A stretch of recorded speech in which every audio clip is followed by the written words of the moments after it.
The bird dog works our core stabilisation muscles as well as the multifidus, that's the muscle that wraps around and supports our spine. The focus of the bird dog is to keep our core stability muscles working. That will help endure and hold our position in good posture. All round, a solid, effective core stability exercise to use in your life. To start the bird dog, you want to get onto all fours with 4 main points of contact on the floor, 2 knees and 2 hands. Now if we can't brace and engage our core muscles against gravity, look at my lower back. That starts to happen. Our stomach's relaxed, our lower back's compressed, and there's a lot of pressure. Likewise, if you press too hard against the ground, you're going to curve up. So you've got to find that sweet spot where your muscles are engaged and you've got quite a straight back from top of the head to shoulder to bum. To properly set up your lower back position, you want to know what it's like to not engage your core and then to brace your stomach muscles and tense them in towards the spine, but not overdoing it, just to that sweet spot where your back is fairly neutral. So focus on maintaining that position with your back throughout the whole exercise. To start, you can take 1 point of contact off the floor and reach your hand forward and straight. That's a great check to see if you can keep a neutral spine whilst moving just one limb. From here, you can lift up and extend your opposing limbs. You want to straighten out the elbow and the knee so that your hand and foot has a straight line of energy there. That's what you want to create, so it's not about going all the way up, it's just about reaching forward and back. Let's check the other side. So start to lift your limbs, extend the knee, reach the foot back, extend the elbow, reach the hand forward. Solid straight line is all you want to create. You can lift your toes off the floor there, like I show, for some extra stability work, but just focus on mastering the movements. And you can return your limbs back while still being able to keep a glass of water on your back.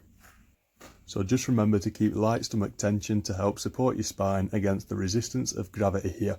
Also, when you raise your arm, it might hurt your shoulder, so point your thumb upwards. I'll now take you through a few mistakes that I don't want you to make during the bird dog. The first mistake is to press too far into the ground that your shoulders and upper back round up. You want to allow yourself to relax down into your shoulders, and that's going to help maintain a neutral, safe spine. The next mistake's quite common. It's lifting the arm and leg up too high. That just creates spinal compression. It's not what we're doing the exercise for. It's a lot of pressure that goes straight into the back and the lumbar. Instead, you want to focus on having your arm and leg extended, more reaching out forward and reaching backwards, while still being able to keep that tension in the stomach. The final mistake is raising the hip, rotating it outwards so that your arse is not level. You don't want to do that. You want to make sure that you keep your hip square facing down with the floor so that your arse is level, to keep your core stabilisation muscles working properly. It's an anti-rotation exercise. I'm now going to take Liz quickly through the start-up guide to a bird dog, summarise the points and then tell you how much I advise training with the bird dog per week. Let's get your point of contact. So start from the head. You want to tuck your chin in. There you go, head, there we go, yeah. And then this little dip, we've got some pressure in our spine, just tense your stomach towards your spine. Yeah. There you go, that's perfect. So we're going to keep this point of contact throughout all of the movement. And then that knee, if you can straighten it out a bit, there you go. Just keep your contact here. Right. That's looking great. And then you can and then slowly control it back to its position that it was in.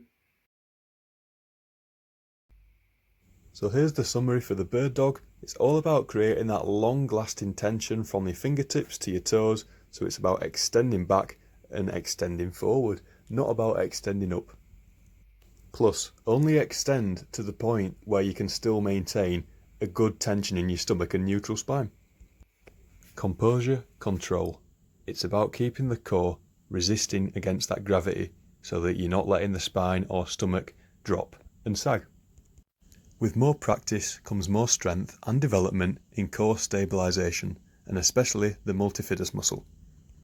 It's about self-mastery. You'll swing a golf club a lot better after multiple times of practicing than on your first go. And finally, how often should you perform it? It's all down to personal preference. For beginners, I'd say to raise your opposing arm and leg, hold it for 5 seconds if you can, slowly bring it back down, then move on to your other side, and then repeat that 6 times. Have a bit of a break, and then have another go for another 6 on each side. Then take a few days rest, have another go. It's just to not build up too much fatigue at the start because she'll not be used to this movement. That has been the bird dog. Very beneficial exercise for core stability, the multifidus muscle, stabilising our spine. Thanks for watching. Try it out.